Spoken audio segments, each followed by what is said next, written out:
So the budget hearing is ongoing now. We're still on reduced hours. Mm-hmm. What is the outlook, and what does austerity look like in the next fiscal year? We are going to be rolling out the revised budget. We're going to maintain the 70-hour austerity as it is. There are going to be additional cuts across the board, and that is because to the extent that we are able to, we're going to pay attention to the slip opinion, the Supreme Court slip opinion regarding the resources to PSS. Now, over a period of about 3 to 4 months, the Board of Education have indicated that absent ARPA, they were also facing their own fiscal challenges, fiscal cliff during the next fiscal year, and they gave us several scenarios. Because initially the initial budget was about 27 million only, and so if that be the case, then we're going to have to cut so much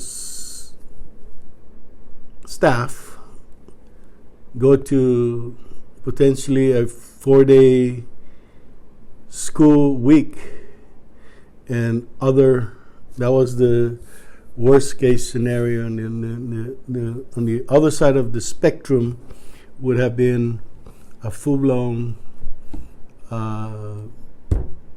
really devastating for all other operations of this government. And so we, over a period of 3 to 4 months, and culminated last Monday, I think, we sat down and said, okay, here is where we can go. And they said that's actually something that we could live with for this year. So we're increasing revising their budget upwards from 27 million to 33.6. That would keep the schools open 5 days a week, and with minimal interruption to our schools, our public school systems. So how do we source that?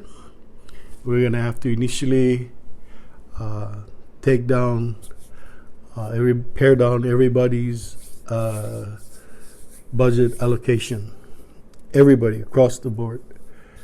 And then because we're not going to change the revenue projection, so we're going to cut everybody's operation, and we'll figure whether we will do that through giving the options to agencies where they want to cut, whether it's in personnel or operations or others. But we will give that flexibility, but we will maintain a very austere projection, conservative projection, and cuts so that we can make that, so we can avoid a potentially dragged out litigation in court over PSS revenue. I think they were able to compromise also, because they were asking $38 million, and that was just too much. It would have basically crippled a lot of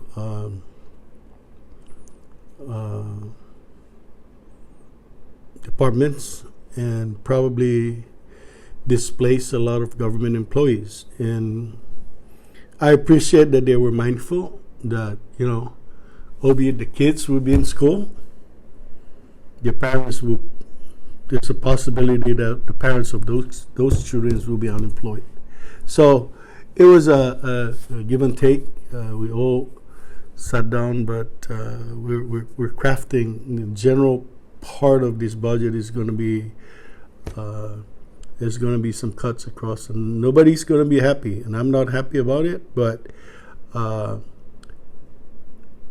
believe at this point in time, on July 1, 2024, that is the last day that the administration can give a revised budget to the legislature. So that's it. And then July 1st is our deadline. So that's the picture as of that date. Now, moving forward, I am cautiously optimistic that things are going to improve. We're seeing a lot of activities down in Tinian. I think there are other businesses that are picking up, and we're working very hard also to sustain the flights that are coming in, whether it's Jeju Air, whether it's United, whether it's T-Way, or the new charters from Hong Kong. We're very keen on keeping our fingers on that button to make sure that we constantly monitor that. And so we had a very frank discussion with CPA about their fees. It would have been very devastating had they not reversed the increase of the airport fees. The main players of the tourism would be Jeju and T-Way, and they were not going to move forward with the additional flight if we didn't revert back to the old fees. That would have been something that, because obviously it's also a corporate cost benefit analysis and the analytics that they go to in terms of using that asset to other destination with cheaper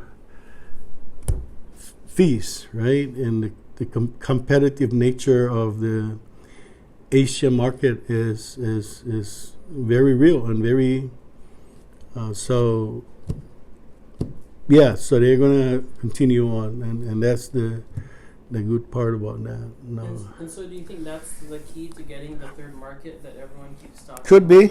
be. It could very well be. Asiana was a charter flight. It wasn't a regular flight. So it was really the charterer, the guy, the companies. I'm not sure which companies were the ones. I heard there were two companies. So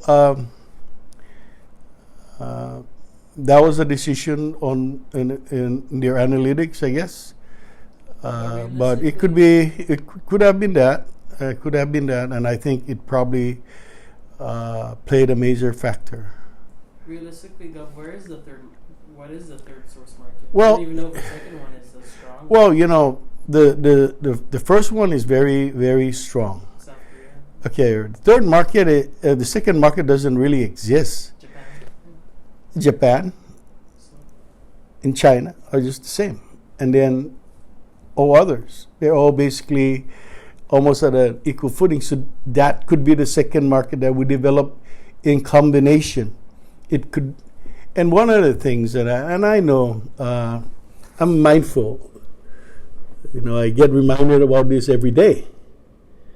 Whether it's in the written media, on the printed media, or on social media, about the China market. But let me remind everybody that at the end of the day, we have very, very small control over that. I can write a letter tomorrow. Is that going to make a difference if I write that letter to Blinken? To Buttigieg? I don't. In my personal view, that'll be a big policy decision out of the White House and out of the State Department and out of the Department of Defense and out of the Department of Transportation. When they open up, it was at 35, now it's at 50. They're trying to move it and increase that. but it hasn't moved. That needle has not really moved. Put that there, and in view of the really seemingly deteriorating environment that we're in the Indo-Pacific,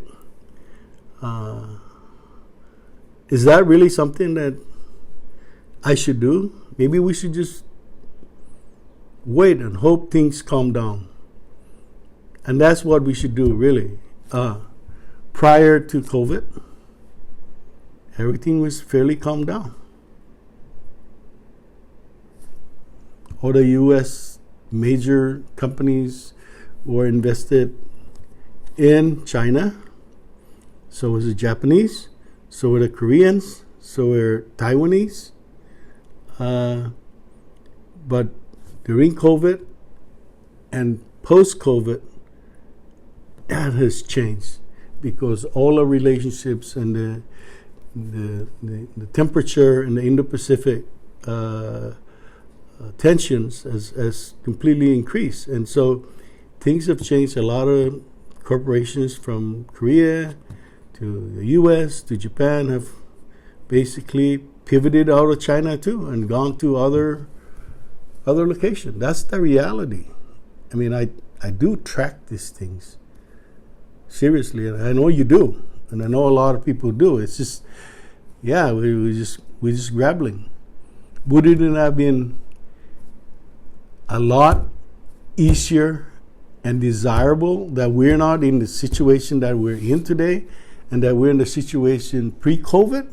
Yes, it was. It would have been nice, and that I don't have to be stressed, and I don't have to be subjected and be vilified. But this is the world I live in. This is the world we all live in, right? And so we have to face up to that and weigh where we're at as a U.S.